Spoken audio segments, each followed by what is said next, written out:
Microaccelerator, we have seen two types of microaccelerator, fixed type and variable type. In case of fixed type and variable type, it consists of resistive card which is placed inside the waveguide, which is of two types. It may be absorption type or reflection type. Normally, absorption type is used. In case of fixed antenna, the position of resistive card is fixed. Whereas in case of variable antenna, the variable antenna resistive card is nothing but going to vary from minimum to maximum position.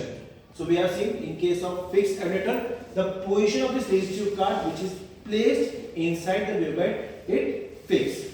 More is the insertion, more generation, less is the insertion, less generation. We can see in case of variable antenna. Whereas in case of fixed antenna, the position is fixed.